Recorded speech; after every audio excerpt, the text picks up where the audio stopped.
Matric का कुछ important सवाल देख रहे हैं, जिसमें से 35 से 40 क्वेश्चन एकदम पूछने की एकदम प्रबल संभावना है। सबसे पहला है प्रकाश, भौतिक विज्ञान पहले देखते हैं। उसमें से प्रकाश चैप्टर, प्रकाश कौन सा तरंग है? तो प्रकाश विद्युत चुंबकीय तरंग है। प्रकाश कौन सा तरंग है? तो विद्युत चुंबकीय तरंग है। साथ साथ बोलते रहेंगे कि याद होते रहेगा। इसके साथ ही साथ अनुप्रस्थ तरंग है। कौन सी तरंग है? तो अनुप्रस्थ तरंग है। प्रकाश जो गति करता है कौन सी पथ पर गति करता है? तो सीधी रेखा में। किस पथ में? तो सीधी रेखा पथ पर गति करता है। प्रकाश की चाल सबसे अधिक किस में होती है? तो निर्वात में। सबसे अधिक किस में होती है? तो निर्वात में। निर्वात में प्रकाश की चाल कितनी होती है? तो 3 × 10⁸ मीटर प्रति सेकेंड। किलोमीटर में बदले तो 3 × 10⁸ मीटर प्रति सेकेंड। अगर किलोमीटर में बदले तो 5 घट जाएगा, पावर है जो 5 घट जाएगा, तो 3 × 10⁵ किलोमीटर प्रति सेकेंड। अगला क्वेश्चन है कि प्रकाश के परावर्तन या अपवर्तन के कितने नियम हैं? प्रकाश के परावर्तन या अपवर्तन के 2 नियम है। परावर्तन के भी 2 नियम है और अपवर्तन का भी कितना नियम है? 2 नियम है। प्रकाश के परावर्तन से निर्धारित होता है। तो प्रकाश के परावर्तन से क्या निर्धारित होता है? तो आपतन कोण और परावर्तन कोण दोनों आपस में क्या होता है? बराबर होता है। दोनों आपस में क्या होता है? तो बराबर होता है। समतल दर्पण द्वारा बना प्रतिबिंब कैसा होता है? तो काल्पनिक होता है। काल्पनिक होगा तो हमेशा क्या होता है? सीधा। काल्पनिक प्रतिबिंब हमेशा कैसा होता है? तो सीधा होता है। दर्पण के सामने किसी भी दूरी पर स्थित वस्तु का प्रतिबिंब सीधा प्रतीत होता है तो वह दर्पण होगा। 2 होता है, समतल दर्पण में भी होता है और उत्तल दर्पण में, दोनों प्रकार का हो सकता है। अगला क्वेश्चन है, समतल दर्पण की फोकस दूरी कितनी होती है? समतल दर्पण की फोकस दूरी कितनी होती है? अनंत होती है, क्योंकि समतल दर्पण एकदम क्या होता है? खड़ा। और अवतल दर्पण के सामने वस्तु को कहाँ रखा जाए ताकि प्रतिबिंब उल्टा, वास्तविक और समान आकार के बने? तो हमेशा कहाँ समान आकार के? वक्रता केंद्र पर, यानी कि कर्वेचर पर रखा जाता है तो प्रतिबिंब हमेशा क्या बनता है? बराबर बनता है। अगला क्वेश्चन है कि उत्तल दर्पण द्वारा बना प्रतिबिंब कैसा होता है? तो उत्तल दर्पण द्वारा हमेशा प्रतिबिंब बनता है काल्पनिक, सीधा और कैसा होता है? छोटा होता है। दर्पण सूत्र क्या होता है? तो ये तो एकदम इम्पोर्टेंट है। 1/v + 1/u = 1/f। दाढ़ी बनाने के लिए हजामती दर्पण के रूप में कौन सा दर्पण प्रयुक्त होता है? तो अवतल दर्पण। कौन सा दर्पण प्रयुक्त होता है? तो अवतल दर्पण। अगला क्वेश्चन है, लेंस सूत्र है वो 1/v - 1/u = 1/f होता है। लेंस सूत्र में क्या होता है? माइनस होता है, जबकि दर्पण सूत्र में प्लस होता है। अगला है, किसी कार के अग्रदीप में प्रयुक्त दर्पण होता है तो कौन दर्पण होता है? उत्तल दर्पण। कौन दर्पण होता है? तो उत्तल दर्पण। किसी दर्पण का उपयोग साइड मिरर के रूप में होता है तो वह होता है उत्तल दर्पण। कौन सा होता है? उत्तल दर्पण। कार्तीय तल में की परिपाटी के अनुसार दर्पण के सामने रखे हुए बिंब या वस्तु की दूरी ली जाती है तो कैसा होता है? ऋणात्मक ली जाती है। किस में ली जाती है? ऋणात्मक में ली जाती है। किसी दर्पण की फोकस दूरी धनात्मक होता है तो कौन सा दर्पण का फोकस दूरी धनात्मक होता है? तो उत्तल का होता है। किसका होता है? उत्तल का होता है। यदि किसी वस्तु का आवर्धन ऋणात्मक है तो उस प्रतिबिंब की आकृति क्या होगी? वास्तविक और उल्टा दोनों होता है। वास्तविक और उल्टा दोनों होता है। अगला क्वेश्चन देखते हैं, दांत के डॉक्टर दांत को बड़ा देखने के लिए किस दर्पण का उपयोग करते हैं? तो दांत के डॉक्टर दांत को बड़ा देखने के लिए जो दर्पण का प्रयोग करते हैं तो बड़ा प्रतिबिंब कौन बनाता है? तो अवतल दर्पण। कौन बनाता है? अवतल दर्पण। गोलीय दर्पण की परावर्तक पृष्ठ की वृत्ताकार सीमा रेखा का व्यास क्या कहलाता है? तो गोलीय दर्पण का द्वारक कहलाता है। गोलीय दर्पण क्या कहलाता है? द्वारक। अगला क्वेश्चन है, काल्पनिक प्रतिबिंब हमेशा होता है तो काल्पनिक प्रतिबिंब हमेशा कैसा होता है? सीधा होता है। काल्पनिक प्रतिबिंब कैसा होता है? सीधा। वास्तविक प्रतिबिंब हमेशा उल्टा। हमेशा कैसे होता है? उल्टा। गोलीय दर्पण की फोकस और वक्रता त्रिज्या यानी r के बीच संबंध होता है तो यह बराबर r/2 होता है। यह बराबर r/2 होता है। अगला क्वेश्चन है, किस दर्पण से दूर की वस्तु का प्रतिबिंब सदैव सीधा होता है? तो समतल और उत्तल, क्योंकि यह काल्पनिक प्रतिबिंब बनाता है इसलिए कौन हो जाएगा? समतल या उत्तल। समतल या उत्तल। अगला क्वेश्चन है किसी वस्तु का अवतल दर्पण द्वारा बना प्रतिबिंब आभासी, सीधा तथा बड़ा पाया गया। वस्तु की स्थिति कहाँ होनी चाहिए? तो वस्तु की स्थिति होनी चाहिए ध्रुव और फोकस के बीच। कहाँ होना चाहिए? ध्रुव और फोकस के बीच। अवतल दर्पण की फोकस दूरी होती है तो अवतल दर्पण की फोकस दूरी ऋणात्मक होता है, जबकि उत्तल दर्पण की फोकस दूरी धनात्मक होता है। अगला क्वेश्चन है प्रकाश की चाल अलग अलग माध्यमों में होती है अलग अलग माध्यमों में अलग अलग। वायु में प्रकाश की चाल निर्वात में प्रकाश की चाल से हमेशा कम होती है, क्योंकि निर्वात में सर्वाधिक अधिक होती है। ये निकाला तो कितना होता है? तो 3 × 10⁸ मीटर प्रति सेकेंड। अगला क्वेश्चन देखते हैं। अगला क्वेश्चन है तालाब का जल कम गहरा दिखाई देने का कारण। तालाब का जल कम गहरा दिखाई देने के कारण होगा अपवर्तन, प्रकाश का अपवर्तन। तो इसका आंसर हो जाएगा प्रकाश का अपवर्तन। अगला क्वेश्चन है आवर्धन का सही मात्रक क्या होता है? तो आवर्धन मात्रकहीन होता है, यानी कोई मात्रक नहीं होता है। लेंस में मुख्य फोकस की संख्या कितनी होती है? तो लेंस में मुख्य फोकस की संख्या 2 होती है। अवतल लेंस की आवर्धन का फॉर्मूला क्या होता है? तो V/U, M बराबर V/U होता है। अगला सवाल देखते हैं। अगला सवाल है किसी माध्यम में अपवर्तनांक का मान यानी मी बराबर क्या होता है? तो sin I/sin R। किसका अपवर्तनांक सबसे अधिक होता है? तो हीरा का 2.42। कितना होता है? तो 2.42। अभिसारी लेंस किसे कहते हैं? तो उत्तल लेंस को। अभिसारी लेंस उत्तल और अपसारी लेंस अवतल को कहते हैं। अगला सवाल है लेंस की क्षमता का मात्रक क्या होता है? तो लेंस की क्षमता का मात्रक डायऑप्टर। ये पूछा एकदम पूछा जाता है। लेंस की क्षमता का मात्रक क्या होता है? तो डायऑप्टर होता है। अगला सवाल है किसी लेंस की फोकस दूरी धनात्मक होती है तो वह होती है उत्तल। शब्दकोश के छोटे अक्षरों को पढ़ने के लिए किस लेंस का उपयोग करते हैं? तो उत्तल लेंस का। किस लेंस का प्रयोग करते हैं? तो उत्तल लेंस का। अगला क्वेश्चन है 40 नंबर। एक उत्तल लेंस की फोकस दूरी 20 सेंटीमीटर है तो इसकी क्षमता क्या होगी? तो इसकी क्षमता आपको हो जाएगी +5D, यानी +5 डाईऑप्टर। कितना होगा? 5 डाईऑप्टर। अगला क्वेश्चन है 41 नंबर। कह रहा है कि किसी पदार्थ का उपयोग लेंस बनाने में नहीं किया जाता है। तो ऑप्शन के अनुसार मारेंगे। इसमें तो ज़्यादातर आता है मिट्टी, अब मिट्टी नहीं होता है। एक एंगस्ट्रम का मान होता है तो 10⁻⁻10 मीटर। एक उत्तल लेंस होता है तो उत्तल लेंस कैसा होता है? उत्तल लेंस किनारों की अपेक्षा बीच में कैसा होता है? मोटा होता है, यानी कि इस तरह होता है। बीच में मोटा होता है और किनारा क्या होता है? पतला होता है। अगला सवाल है किसी बिंब का वास्तविक प्रतिबिंब समान आकार का प्राप्त करने हेतु बिंब को उत्तल लेंस के सामने कहाँ रखा जाता है? तो वक्रता केंद्र पर। कहाँ रखा जाता है? वक्रता केंद्र पर। अगला क्वेश्चन है कि उत्तल लेंस द्वारा आवर्धित काल्पनिक प्रतिबिंब बनता है जब वस्तु रहती है फोकस और लेंस के बीच। फोकस और लेंस के बीच बनेगा तो कैसे बनेगा? आवर्धित काल्पनिक और प्रतिबिंब बनता है। किसी वस्तु का वास्तविक प्रतिबिंब कौन बना सकता है? तो उत्तल लेंस। वास्तविक प्रतिबिंब बनाता है कौन? उत्तल लेंस। फोटोग्राफी में उपयोग होता है उत्तल लेंस। मानव आँख कैसा व्यवहार करता है? तो उत्तल लेंस की तरह। प्रकाश की चाल न्यूनतम होता है कांच में। ये ऑप्शन के थ्रू मारेंगे, जिस तरह ऑप्शन रहेगा उसी तरह। अगला सवाल है अवतल दर्पण के सामने वस्तु को कहाँ रखें कि प्रतिबिंब का आकार समान रहे? तो वक्रता केंद्र पर। कहाँ रखें? तो वक्रता केंद्र पर। स्नेल का नियम। स्नेल का नियम होता है म्यू बराबर sin I/sin R। म्यू बराबर क्या होता है? sin I/sin R।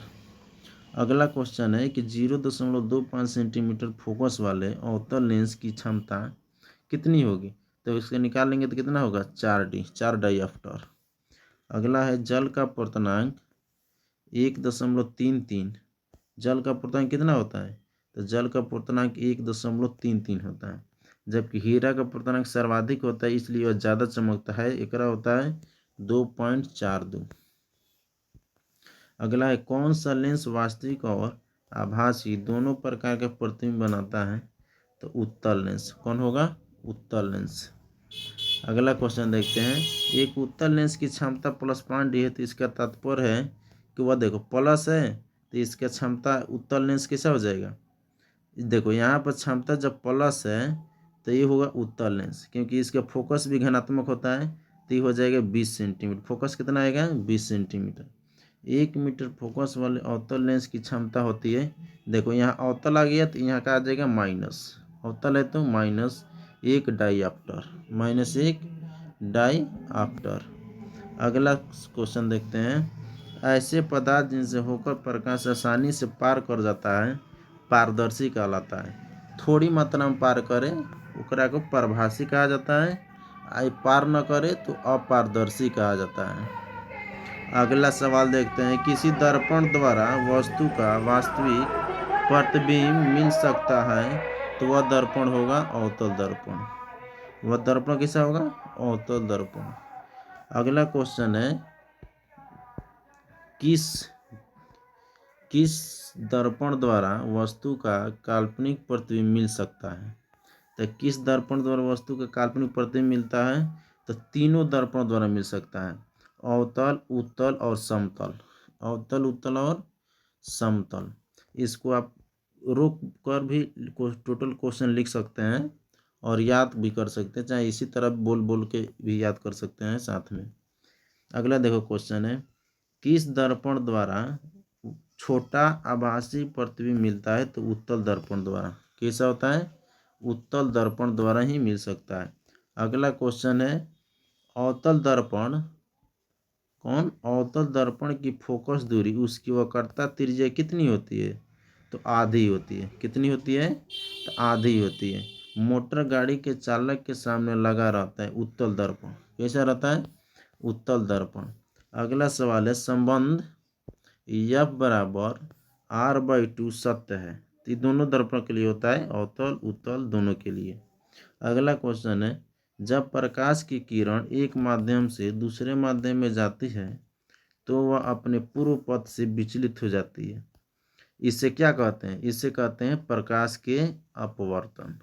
क्या कहते हैं? प्रकाश के अपवर्तन। जब एक माध्यम से दूसरे माध्यम में जाती है तो वह अपने पूर्व पथ से विचलित हो जाती है, तो क्या कहते हैं? प्रकाश के अपवर्तन। अगला क्वेश्चन है प्रकाश किरण सघन माध्यम से विरल माध्यम में जाती है तो अविलंब से दूर हो जाती है। यानी कि जब सघन माध्यम से विरल माध्यम में जाती है तो क्या होती है? अविलंब से दूर हो जाती है। अगला क्वेश्चन है जब प्रकाश की किरण दो माध्यमों को अलग करने वाली सतह पर लंबवत पड़ती है तो वह बिना मुड़े सीधे निकल जाती है। यानी एकदम खड़ा पड़े, जैसे कि सतह होगा एकदम खड़ा आए तो खड़े ही चला जा रहा है, यानी कि एकदम सीधे ही निकल जाती है। अगला क्वेश्चन है पानी की गहराई कम मालूम पड़ने का कारण है? पानी की गहराई कम मालूम पड़ने का कारण है प्रकाश का अपवर्तन। कौन होगा? प्रकाश का अपवर्तन। अगला क्वेश्चन देखते हैं जब प्रकाश किरण किसी विरल से सघन माध्यम में जाती है तो वह अभिलंब की ओर झुक जाती है। वह कहाँ हो जाती है? अभिलंब की ओर झुक जाती है। कब? जब वह विरल से सघन माध्यम में जाती है तब अभिलंब की ओर झुक जाती है। अगला क्वेश्चन है मानव नेत्र के लिए दृष्टि की अस्थायित्व कितना होता है? यानी कोई दृष्टि अगर देखते हैं तो किसी वस्तु का प्रतिबिंब कितना सेकंड तक रहता है? 1/16 सेकंड तक ले। अगला क्वेश्चन देखते हैं वस्तु का प्रतिबिंब नेत्र में कहाँ बनता है? तो रेटिना पर बनता है। कहाँ बनता है? रेटिना पर बनता है, जिसे हिंदी में दृष्टिपटल भी कहा जाता है। अगला क्वेश्चन है नेत्र में प्रवेश करने के लिए प्रकाश किरणों का अधिकांश अपवर्तन होता है। कहाँ होता है? तो कॉर्निया के बाहरी पृष्ठ पर। कॉर्निया के बाहरी पृष्ठ पर। अगला सवाल है पुतली की साइज कौन नियंत्रित करता है? तो परितारिका। पुतली का साइज कौन नियंत्रित करता है? तो परितारिका। आँख का व्यवहार होता है उत्तल लेंस की तरह। कैसा होता है? उत्तल लेंस की तरह। फोटोग्राफी में किसका प्रयोग होता है? तो उत्तल लेंस का। एक स्वस्थ आँख का दूरबिंदु अनंत एवं निकट बिंदु 25 सेंटीमीटर है। एक स्वस्थ मनुष्य के लिए दूर बिंदु कितना है? अनंत एवं निकट बिंदु 25 सेंटीमीटर। सुस्पष्ट देने के लिए कितना होता है? 25 सेंटीमीटर। नेत्र द्वारा वस्तु का प्रतिबिंब कैसा बनता है? तो नेत्र द्वारा वस्तु का प्रतिबिंब वास्तविक उल्टा और छोटा बनता है। कैसे बनता है? वास्तविक उल्टा और छोटा बनता है। अगला क्वेश्चन देखते हैं। निकट दृष्टि दोष दूर किया जाता है किस लेंस द्वारा? अवतल लेंस से। किस लेंस से? अवतल लेंस से। दूर दृष्टि दूर किया जाता है तो दूर दृष्टि उत्तल लेंस। दूर दृष्टि उत्तल लेंस। किस दोष के निवारण में दोनों प्रकार के लेंसों का उपयोग किया जाता है? तो जारा दृष्टि दोष। किस दोष में? तो जारा दृष्टि दोष में। अगला सवाल है। किस रंग का विचलन कम तथा तरंगदैर्घ्य अधिक होता है? तो लाल रंग का होता है। किसका होता है? लाल रंग का होता है। अगला सवाल है। किस रंग का विचलन अधिक एवं तरंगदैर्घ्य कम होता है? तो होता है बैगनी। किसका होता है? बैगनी। सफेद रंग में कितने रंगों से बना होता है? 7 रंगों से। स्पेक्ट्रम प्राप्त करने के लिए किसका उपयोग किया जाता है? प्रिज्म का। किसका प्रयोग किया जाता है? तो प्रिज्म का उपयोग किया जाता है। अगला स्पेक्ट्रम में किस रंग का झुकाव सबसे अधिक होता है? तो बैगनी कलर, यानी सबसे ज़्यादा विचलन कौन होता है? तो बैगनी कलर का ही होता है। प्रकाश का प्राथमिक वर्ण है लाल, हरा, नीला, यानी कि प्राथमिक कलर कौन हो जाएगा? लाल, हरा और नीला। तारे के टिमटिमाने का कारण प्रकाश का अपवर्तन। तारे का टिमटिमाने का कारण प्रकाश का अपवर्तन। प्रकाश के किस घटना के कारण हमें सूर्य वास्तविक सूर्योदय से 2 मिनट पहले दिखाई देता है? तो वायुमंडलीय अपवर्तन के कारण। किसके कारण? वायुमंडलीय अपवर्तन के कारण। अगला सवाल वायुमंडल में कौन सा वर्ण अधिक प्रकीर्णन करता है? तो नीला रंग। कौन सा होता है? नीला रंग। अगला सवाल देखते हैं।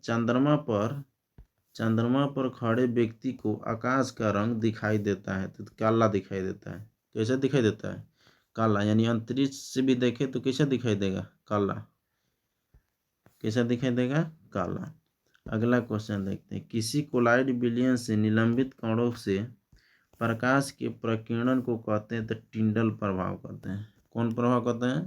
तो टिंडल प्रभाव कहते हैं। अंतरिक्ष यात्री को आकाश का रंग कैसे दिखाई देगा? काला। कैसे दिखाई देगा? काला। 1 इलेक्ट्रॉन पर आवेश होता है तो -1.6 गुना 10 के पावर -19। -1.6 गुना 10 के पावर -19 कूलम्ब। अगला सवाल देखते हैं। विद्युत आवेश का मात्रक क्या होता है? कूलम्ब। और तरंगदैर्घ्य को मात्रक मीटर में मापा जाता है, जबकि आवृत्ति का मात्रक क्या होता है? हर्ज। आवृत्ति का मात्रक क्या होता है? हर्ज। अगला सवाल देखते हैं। 1 माइक्रो एम्पियर अगर बोले तो 10 के पावर -6 एम्पियर। माइक्रो बराबर कितना होता है? 10 के पावर -6। विद्युत धारा मापने के लिए उपयोग किया जाता है एमीटर। विद्युत धारा मापने के लिए एमीटर, जबकि विद्युत धारा पता करने के लिए गैल्वेनोमीटर का प्रयोग किया जाता है। किसका किया जाता है? गैल्वेनोमीटर। गैल्वेनोमीटर विद्युत परिपथ में धारा को पता लगाता है, जबकि मापता है एमीटर। अगला सवाल। बैटरी से किस प्रकार की धारा प्राप्त होती है? तो दिष्ट धारा। बैटरी से दिष्ट धारा प्राप्त होती है। अगला सवाल। एमीटर को विद्युत परिपथ में किस क्रम में जोड़ा जाता है? तो श्रेणी क्रम में। किस क्रम में जोड़ा जाता है? तो श्रेणी क्रम में। किस क्रम में जोड़ा जाता है? तो श्रेणी। अगला सवाल है। किस उपकरण में धन एवं ऋण आयन का चिन्ह नहीं होता है? किस उपकरण में धन एवं ऋण आयन का चिन्ह नहीं होता है? तो कुंडली में होता है। कुंडली में नहीं होता है। किस में नहीं होता है? तो कुंडली में नहीं होता है। अगला सवाल है। किसी बल्ब से 1 मिनट में 120 कूलम्ब आवेश प्रवाहित हो रहा है तो विद्युत धारा का मान कितना होगा? तो I बराबर Q/T। 120 से 60 सेकेंड से भाग कर दें तो कितना आ जाएगा? 2 एम्पियर। कितना आ जाएगा? 2 एम्पियर। अगला सवाल है, जब किसी चालक से विद्युत धारा बहती है तो गतिशील कौन होते हैं? तो इलेक्ट्रॉन। कौन होते हैं? इलेक्ट्रॉन। इलेक्ट्रॉनों के प्रवाह को ही तो विद्युत धारा कहा जाता है। तो कौन होता है? इलेक्ट्रॉन। 1 कूलम्ब विद्युत आवेश कितने प्रोटॉनों से बना है? तो 6.25 गुना 10 के पावर 18। 6.25 गुना 10 के पावर 18 विद्युत आवेश से प्रोटॉनों से बना हुआ। विद्युत आवेश इतने प्रोटॉनों से मिलकर बना हुआ है। अगला सवाल है, विद्युत आवेश के प्रवाह के दर को कहते हैं। तो विद्युत आवेश के प्रवाह के दर को क्या कहा जाता है? विद्युत आवेश के प्रवाह के दर को कहा जाता है विद्युत धारा। कौन हो जाएगा? विद्युत धारा। अगला है, विभवांतर का एसआई मात्रक क्या होता है? तो वोल्ट होता है। विभवांतर का एसआई मात्रक वोल्ट होता है। विभवांतर मापने वाले यंत्र को क्या कहते हैं? तो वोल्ट मीटर। विभवांतर मापने वाले यंत्र को वोल्ट मीटर। 1 वोल्ट बराबर क्या होता है? तो 1 जूल बटा 1 कूलम, यानी कि जूल विभवांतर का मात्रक भी होता है जूल पर कूलम। अगला सवाल देखते हैं, 12 वोल्ट विभवांतर के 2 बिंदुओं के बीच 2 कूलम आवेश को ले जाने में कितना कार्य किया जाएगा? तो गुना हो जाएगा तो कितना हो जाएगा? 12 गुना 2 यानी कि 24 जूल। कितना हो जाएगा? 24 जूल। अगला है, ओम का नियम है। तो ओम का नियम है क्या? ओम का नियम है, ओम का नियम V बराबर आई आर। V बराबर आई आर, यही क्या है? ओम का नियम। रियोस्टेट के उद्देश्य क्या है? तो रियोस्टेट का उद्देश्य धारा के परिणाम में वृद्धि या कमी करना था। रियोस्टेट का उद्देश्य क्या था? तो धारा के परिणाम में वृद्धि या कमी करना। किसी कुंडली का प्रतिरोध ज्ञात करने का सूत्र क्या होता है? तो R बराबर V बटा आई। R बराबर V बटा आई। विभवांतर V, प्रतिरोध R एवं प्रवाहित धारा I के बीच संबंध होता है तो V बराबर आई आर। यही ओम का नियम से ही निकलता है। अगला सवाल देख रहे हैं, विद्युत धारा का सबसे अच्छा चालक। तो विद्युत धारा का अच्छा चालक होता है चांदी। विद्युत धारा का अच्छा चालक कौन होता है? तो विद्युत धारा का अच्छा चालक होता है हमारा चांदी। विद्युत धारा का अच्छा चालक चांदी। अगला सवाल देखते हैं, 1 मिनट। अगला सवाल देखते हैं, आमीटर का प्रतिरोध, आमीटर का प्रतिरोध बहुत ही क्या होता है? कम होता है। आमीटर का प्रतिरोध कम कितना होता है? बहुत ही कम होता है। अगला, विद्युत बल्ब का तंतु बना होता है तो टंगस्टन का बना होता है। विद्युत बल्ब का तंतु किसका बना होता है? टंगस्टन का। प्रतिरोध का मात्रक ओम होता है, जबकि प्रतिरोधकता का मात्रक ओम मीटर होता है। यहाँ देखो, प्रतिरोध, यहाँ प्रतिरोध का मात्रक ओम, यहाँ प्रतिरोधकता का मात्रक ओम मीटर होता है। अगला है, ताप बढ़ने से चालक का प्रतिरोध क्या होता है? बढ़ जाता है। ताप बढ़ने से चालक का प्रतिरोध बढ़ता है। 1 जूल का मान 0.24 कैलोरी के बराबर होता है। 1 जूल का मान कितने कैलोरी के बराबर होता है? तो 0.24 कैलोरी के बराबर होता है। अगला सवाल देखते हैं, समानांतर क्रम में संयोजित प्रतिरोधों की संख्या घटने के उपरांत संयोजित प्रतिरोधों का कुल प्रतिरोध घटता है कि बढ़ता है? तो बढ़ता है। क्या होता है? बढ़ता है। R ओम प्रतिरोध वाले N प्रतिरोधों का समानांतर क्रम में जोड़ने पर समतुल्य प्रतिरोध कितना होगा? तो R बटा N होता है। समतुल्य प्रतिरोध कितना होता है? तो R बटा N होता है। अगला सवाल है, 10 ओम तथा 15 ओम प्रतिरोध को श्रेणी क्रम में जोड़ने पर समतुल्य प्रतिरोध कितना होगा? यानी सबको जोड़ेंगे तो कितना होगा? श्रेणी क्रम में तो 10 ओम प्लस 15 ओम, वो मिलकर हो जाए कितना? 25 ओम। अगला सवाल है, एक विद्युत सेल से धारा प्राप्त करने पर उसके सिरों पर बीच के विभवांतर का मान होता है तो विद्युत वाहक बल से कम होगा। किससे कम होगा? तो विद्युत वाहक बल से क्या होता है? कम होता है। अगला सवाल देखते हैं, जब एक से अधिक प्रतिरोध श्रेणी क्रम में जुड़े हों तब कौन सी भौतिक राशि समान होती है? तो विद्युत धारा। कौन बराबर समान होती है? तो विद्युत धारा। यानी श्रेणी क्रम में जुड़े हुए प्रतिरोध से विद्युत धारा पर कोई प्रभाव नहीं पड़ता है। अगला सवाल देखते हैं, ऊर्जा। ऊर्जा का एक कार्य का ऐसे ही मात्रक होता है। ऊर्जा और कार्य का मात्रक क्या होता है? ऐसे ही मात्रक जूल होता है। अगला है विद्युत फ्यूज विद्युत धारा के किस प्रभाव पर कार्य करता है? तो ऊष्मीय प्रभाव पर। किस पर काम करता है? तो ऊष्मीय प्रभाव पर। अगला सवाल है विद्युत बल्ब का तंतु होता है तो किसका होता है? तो टंगस्टन का होता है। किसका होता है? तो टंगस्टन का होता है। और विद्युत हीटर के तार की कुंडली किसकी बनी होती है? तो नाइक्रोम की। बल्ब के बोले तो टंगस्टन की, और विद्युत हीटर तार की कुंडली बनी होती है तो नाइक्रोम की बनी होती है। अगला क्वेश्चन है किसी परिपथ का वह गुण जो विद्युत ऊर्जा को ऊष्मा ऊर्जा में बदल दे कहलाते हैं प्रतिरोध। यानी प्रतिरोध विद्युत धारा को जाने ही नहीं देगा, और जाने नहीं देगा तो तार क्या हो जाएगा? गर्म हो जाएगा। अगला क्वेश्चन है विद्युत ऊर्जा का व्यापारिक मात्रा क्या होता है? तो किलोवाट घंटा। किलोवाट घंटा बराबर 1 यूनिट होता है। क्या होता है? 1 यूनिट। अगला क्वेश्चन कि जल का अर्थ किसका अर्थ जल होता है? तो हाइड्रो। किसका अर्थ जल होता है? तो हाइड्रो। हाइड्रो मतलब जल होता है। विद्युत शक्ति का मात्रा क्या होता है? तो वाट। विद्युत शक्ति का मात्रा वाट। 1 किलोवाट घंटा बराबर कितना जूल होता है? तो 3.6 गुना 10 के पावर 6 जूल। 1 किलोवाट घंटा बराबर कितना जूल? तो 3.6 गुना 10 के पावर 6 जूल।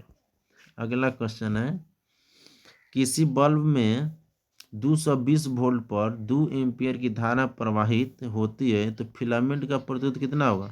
तो फिलामेंट का प्रतिरोध हो जाएगा 110 ओम। कितना हो जाएगा? 110 ओम। ये निकाले हैं। अगला क्वेश्चन है कौन सा मात्रक वाट के बराबर होता है? तो जूल पर सेकेंड। कौन होता है? जूल पर सेकेंड। अगला है क्वेश्चन विद्युत परिपथ में विद्युत शक्ति को निरूपित नहीं करता है। तो ऑप्शन के थ्रू ज़्यादातर यही रहता है V बराबर आई आर स्क्वायर। याद रखना V बराबर आई आर स्क्वायर ही नहीं होता है। अगला क्वेश्चन है किसी सीधे चालक में धारा की दिशा और उसमें चुंबकीय क्षेत्र की दिशा किस नियम से ज्ञात की जाती है? तो मैक्सवेल के दक्षिण हस्त नियम से। किससे किया जाता है? तो मैक्सवेल के दक्षिण हस्त अंगुष्ठ नियम ही बोला जाता है। अगला क्वेश्चन है किसी विद्युत धारावाही सीधी लंबी परिनालिका के भीतर चुंबकीय क्षेत्र होता है तो सभी बिंदुओं पर समान होता है। सभी बिंदुओं पर क्या होता है? समान होता है। अगला क्वेश्चन है हस्त नियम में दर्शाता है। हस्त नियम में मतलब कि कौन सा हाथ की अंगुली किसको दर्शाता है? तो अंगूठा दर्शाता है बल की दिशा को। अंगूठा किसको दर्शाएगा? बल की दिशा। तर्जनी दर्शाता है चुंबकीय क्षेत्र की दिशा। तर्जनी चुंबकीय क्षेत्र। और मध्यमा दर्शाता है विद्युत धारा की दिशा। मध्यमा किसको दर्शाता है? तो विद्युत धारा की दिशा को दर्शाता है। अगला है प्रोटॉन का कौन सा गुण किसी चुंबकीय क्षेत्र में मुक्त गति करते समय परिवर्तित रहता है? तो वेग और संवेग। प्रोटॉन का कौन परिवर्तित रहेगा? तो वेग और संवेग परिवर्तित रहेगा। तो विद्युत धारा उत्पन्न करने की युक्ति को क्या कहते हैं? तो विद्युत धारा उत्पन्न करने की युक्ति को जनरेटर या जनित्र। जनरेटर को क्या कहा जाता है? जनित्र या डायनेमो। दोनों आंसर हो जाएगा। अगला क्वेश्चन देखते हैं विद्युत जनित्र का सिद्धांत आधारित है तो विद्युत चुंबकीय प्रेरण पर। किस पर आधारित है? तो विद्युत चुंबकीय प्रेरण पर आधारित है। अगला क्वेश्चन है लघुपथन यानी शॉर्ट सर्किट के समय विद्युत धारा का मान पर क्या प्रभाव पड़ता है? लघुपथन यानी शॉर्ट सर्किट के समय विद्युत धारा का मान बढ़ जाता है। शॉर्ट सर्किट के समय विद्युत धारा का मान क्या होता है? बढ़ जाता है। जो घरेलू उपयोग के लिए विद्युत की आपूर्ति यानी घर में जो बिजली की आपूर्ति होती है वो कितने पर होती है? 220 वोल्ट पर और 50 हर्ज पर। किस पर होती है? 50 हर्ज पर। अगला क्वेश्चन है घरेलू परिपथ में तारों का रंग दर्शाता है यानी लाल तार किसको दर्शाता है? गर्म को। लाल तार गर्म को, काला तार ठंडा को, और हरा तार अर्थिन को दर्शाता है। हरा तार किसको दर्शाता है? अर्थिन को। लाल तार को ही विद्युन्मय तार कहते हैं। स्विच लगाए जाते हैं तो स्विच तार हमेशा गर्म तार में लगाया जाता है और गर्म तार को विद्युन्मय तार भी बोला जाता है। अगला क्वेश्चन है विद्युत फ्यूज रक्षा करता है तो विद्युत फ्यूज रक्षा करता है लघुपथन से और अति भारण से।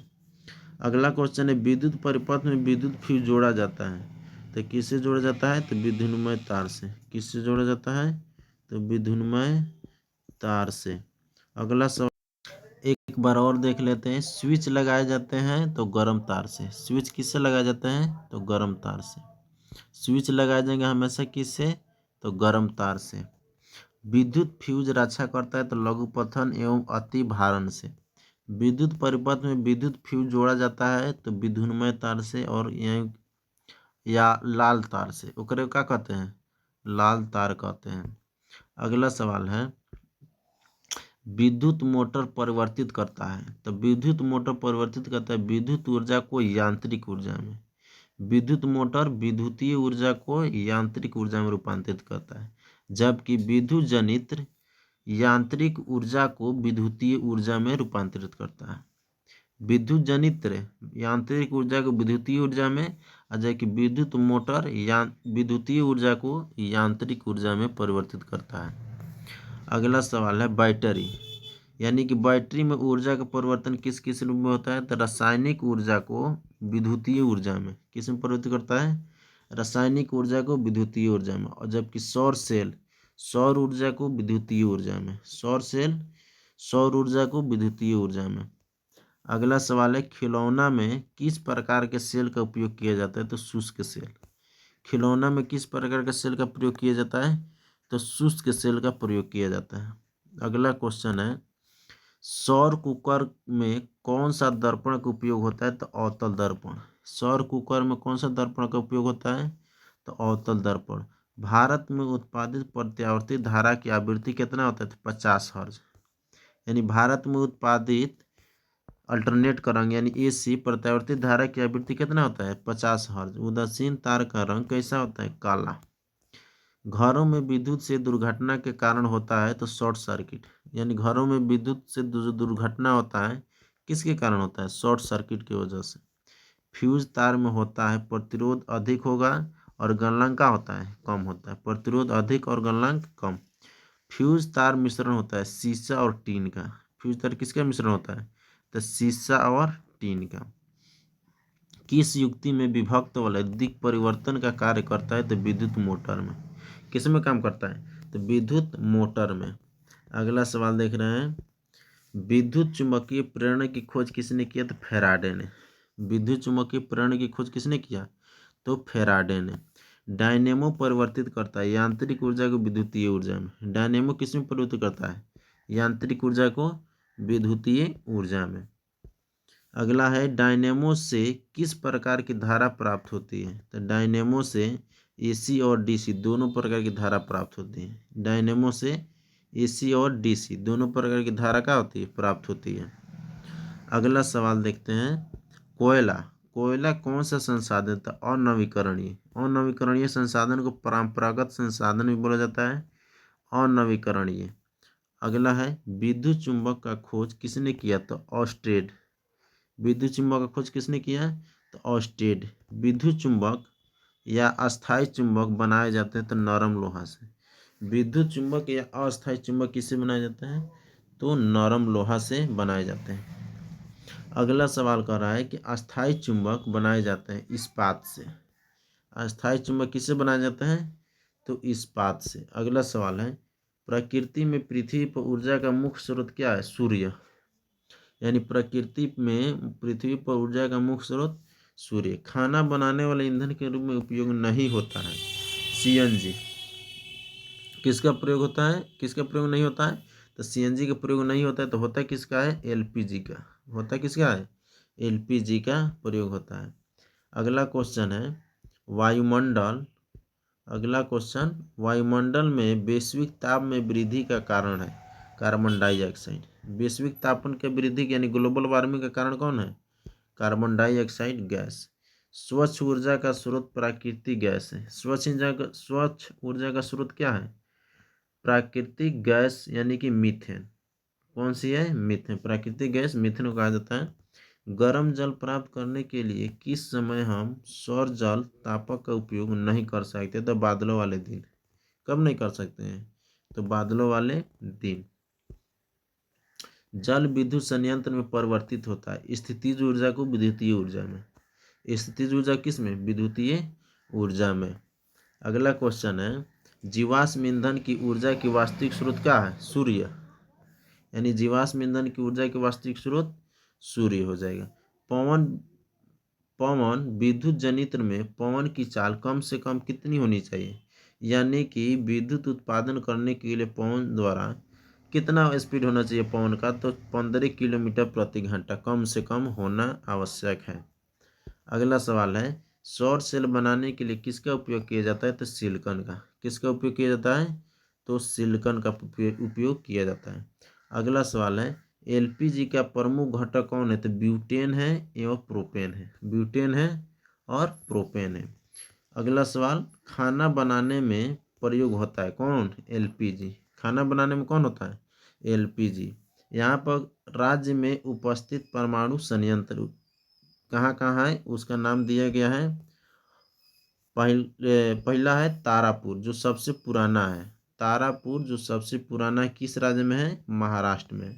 नरोरा कहाँ है? उत्तर प्रदेश में। नरोरा उत्तर प्रदेश में। कैगा है कर्नाटक में। कैगा कहाँ है? कर्नाटक में। प्रताप सागर या राणा प्रताप कहाँ है? तो राजस्थान में। कहाँ है? तो राजस्थान में। अगला है कलपक्कम और काकरा। कलपक्कम है आपको तमिलनाडु में, काकरापारा गुजरात में है और कुडनकुलम भी तमिलनाडु में है। यानी कलपक्कम और कुडनकुलम कहाँ है? तमिलनाडु में। यानी तमिलनाडु में 2 गो है और काकरापुरा यानी गुजरात में है, राणा प्रताप राजस्थान में, नरोरा उत्तर प्रदेश में, कैगा कर्नाटक में और तारापुर महाराष्ट्र में। ओके, आज के लिए इतना ही। बाकी के लिए फिर नेक्स्ट देखते हैं। तब तक के लिए आपको धन्यवाद।